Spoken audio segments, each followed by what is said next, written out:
السلام عليكم. maanta waxaan ka hadlaynaa mataanka dhulka. Dariskeenna aadka noogu eg. Meere aan aad u naqaan habeen kastana aragno. Dadka reer miyiga si weyn ayay u yaqaanaan. Galabtii qorraxda markay dhacda si fiican loo arki karaa. Waxaa loo yaqaanaa waxaraxir. Laakiin xilliyada uu aroortii soo baxo fajarka ka hor waxaa loo yaqaanaa bakaal. Qofkii meel oo kala hayo wuxuu habeenkii dadka u sheegaa in uu kallihi doono bakaalka markuu soo baxo. Xilliyada qaar waxaa loo yaqaanaa xiddiga galabta iyo subaxda. Waa meere mararka qaar la arki karo maalinta qorraxda soo jeedo. Soomaalidu waxaraxir ayay u yaqaanaan sababtoo ah maqribka kadib xilliga waxaraha la soo xiray habeenku galo ayaa si fiican loo arki karaa. carabtuna waxay u yaqaanaan kowkab الزهرة caalamka kalena Venus. quruxdiisa darteed oraha ayaa laga sameeyay caalami ah looguna magac daray buugaag la qoray. orahdaas oo ah dumarku waxay ka imaadeen waxaraxirka ragguna mariikha. الرجال من المريخ والنساء من الزهرة.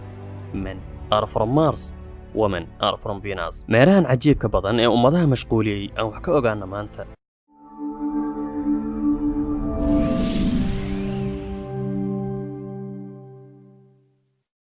waxaraxirka waa meeraha ugu dhow dhulka dhanka qorraxda markii la aado. waxaa loogu yeeraa mataanka dhulka, walaalka dhulka, sababtoo ah aad ayay isugu og yihiin dhanka dusha, qaab samaysanka, inkastoo dhulka wax yar ka wen yahay xajmi ahaan. waxaraxirka sida dhulka oo kale ayuu leeyahay buuro waaweyn, dhul bannaanna, togag, laakiin ay socdaan dab iyo holac.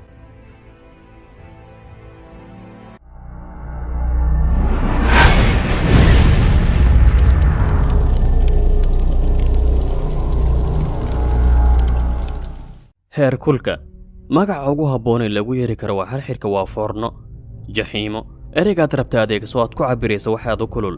dhulkeenna meesha ugu kulul heerkulkeedu wuxuu gaaray 71 digrii, waana saxaraha luud ee waddanka Iiraan, halka heerkulka waxaraxirku yahay 460 digrii iyo wax ka sii badan, taasoo nolosha ka dhigtay mid mustaxiila.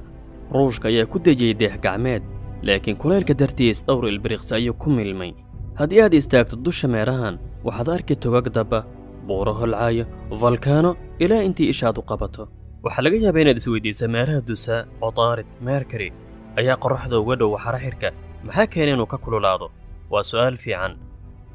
waxaraxirku wuxuu leeyahay dabool atmosfeer adag oo celinaya kulaylka qorraxda, taasoo ka dhigan in kulaylka qorraxda ka imaada ee soo gala meeraha uusan ka bixi karin, maadaama khilaafka kore ama daboolka meeruhu yahay mid aad u adag oo celinayo kulaylka. waa waxa lagu magacaabo global warming, al-ixtibaas alxaraari, caburitaanka kulaylka.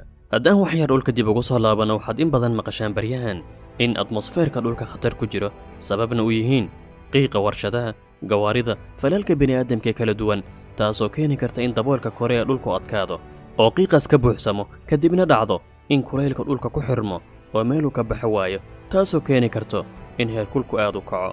baryahan waxaa soo badanaya dabka ka kacaya kaymo meelo badan ku yaala oo caalamka ka mid ah. waddamo aanan kulayl laga aqoonin ayaa xilliyadii u dambeeyey ka cabanaya kulaylka sii kacayo. haddii aan dib ugu soo laabano mataankeenna waxaraxir, dhulka wuxuu ka fog yahay 150 milyan oo kilomitir, halka qorraxdana uu jiro 108 milyan oo kilomitir.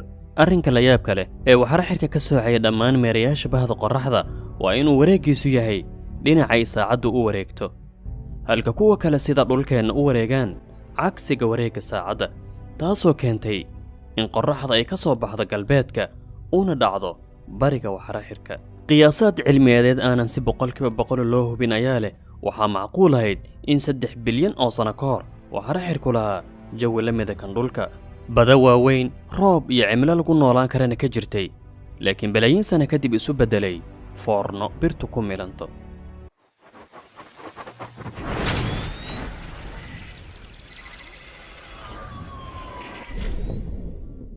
baaritaanada meerahan waxaraxir lama dhihi karo xadaarad hebel ama qof hebel ayaa soo helay. bani'aadamka maalintii uu dhulka imaado ilaa hadda ayuu yaqaanaa meerahan. keliya inaad cirka fiiriso maqribkii dhanka qorraxda u dhacda ayaa kugu filan si aad u aragto meerahan waxaraxir. laakiin halkan aan ku sheegna baaritaanada iyo tafaasiisha gaarka ee laga bixiyey meerahan taariikh ahaan. xilliyadii muslimiintii hore gaar ahaan 1032 miilaadi, ibnu siina ayaa baaritaan uu sameeyey gaaray in waxaraxirku qorraxda uga dhow yahay dhulka, halka ibnu shaatir qarnigii 12 diiwaan geliyey 2 dhibcood oo madow oo ku aadan qorraxda, taasoo qutbuddin shiiraazi markii dambe ku sheegay inay yihiin labada meere waxaraxir iyo mercury oo ku aadanoo hormarayo qorraxda. laakiin ciddii ugu horreysay ee teleskoobku aragta wuxuu ahaa Galileo qarnigii 17aad, isagoo diiwaan geliyey in waxaara xirku maro marxalada u eg midda uu mara dayaxa dhulka raacsan 1761 caalim ruusha lagu magacaaba Mikhail Lomonosov ayaa sheegay in waxaara xirku leeyahay xayndaab dabool oo ku gadaaman. Johann Schröter oo Jarmal ah ayaa ka mid ahaa culimadii wax ka ogaaday daboolka waxaara xirka. laakiin baaritaanada sida weyn wax looga ogaaday waxay bilowdeen 20 sano u horeysay qarnigii aan soo dhaafnay 20aad. waxaa bilowday baaritaan iyadoo la adeegsanaya raadarada iyo shucaaca ka hooseeya casaanka si fiican si wax looga ogaado waxaara xirka. bilowgii 60aadkii waxaa bilowday tartan dhanka hawada ah iyo in dayax gacmeedyada lagu dejiyo meerayaasha. 21 Febraayo 1961 midowgii Sofiyeetka ayaa diray dayax gacmeedka Venera hal wuxuuna ahaa barnaamij Sofiyeetku wax uga ogaanayeen waxaara xirka. laakiin 7 maalin kadib markii la diray ayaa xiriirkiisa la waayay ilaa hadda meel uu carabi jaaniga lama yaqaano Venera hal. markii uu wardambeysay 2 milyan oo kiiloomitir ayuu u jiray dhulka. kadib Venera hal Sofiyeetku waxay direen Venera 2 oo xaqiijiyay guul weyn wuxuuna ku guuleystay kadib 109 maalin oo wadada ku sii jiray in uu galo madaarka waxaara xirka. qalabka ku xiran ayaa diiwaan geliyay macluumaad kala duwan oo ugu muhiimsan tahay diiwaangelinta heerkulka meeraha oo gaartay 425 digri taasoo soo afjartay rajadii ahayd in lagu noolaan karo waxaara xirka. Sofiyeetka tijaabada iyo diritaanka way sii wadeen ilaa ay gaareen Venera 16 1983 dhowr mar ay ku guuleysteen inay ku dagaan dusha meeraha waxaara xir. laakiin aaladaha xirbixinta daqiiqada yar ayay dhuxul ku noqdeen.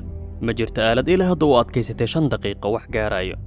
kulaylka meeraha ayaa sidii biyo u milay. wakaaladda Mareykanka ee hawada sare NASA ayaa 1989 ka dirtay Magellan hawl ah in raadaar lagu sawiro dhulka iyo badka meeraha. dayax gacmeedkaas isagoo adeegsanaya ashcada raadaarka ayuu qaaday sawirro tayo leh wuxuuna dejiyay khariidado kala duwan. juqraafi ahaan qaabka dhulkiisa waxaara xirka 80% dhulkiisa waa bannaano fidsan iyo togag fulkaano leh. 20 ka soo hortay waa 2 qaaradood oo mid dhacdo waqooyiga meeraha halka tan kalena dhacdo inta ka hooseysa dhulbaraha meeraha. qaaradda waqooyi waxaa lagu magacaabaa dhulka Cashtar iyadoo loo nisbeeyay aalihadii jacaylka ee Baabiliyiinta ee dhulka labada webi. Cashtar qaaradda dhulka Cashtar ee dhacda meeraha waxaara xirka waxay la eg tahay qaaradda Australia ee dhulkeenna. buurta ugu dheer waxay dhacdaa qaaradda dhulka Cashtar waxaana lagu magacaabaa Port Maxwell 11 kiiloomitir ay kor u taagan tahay. qaaradda koonfureed ee waxaara xirka waxaa lagu magacaabaa buuraleyda Aphrodite oo ah ilaahay jacaylka Griigii hore.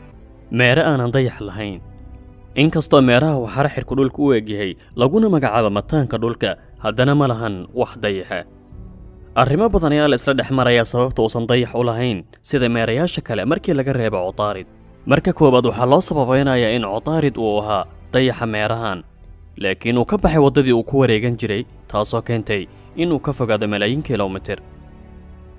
sababta kale waxaa la leeyahay waxaara xirku dayax uu lahaa balaayiin sano ka hor laakiin meeruhu uu la kulmay inuu meero kale ku dhaco taasoo gedisay dhanka u wareegto ee ka duwan dhammaan meerayaasha kale. arrinkaas oo markii dambe dhibaato ku keenay xagga wareegga dayaxii uu lahaa kadibna uu ku duldhacay meeraha uuna ka mid noqday.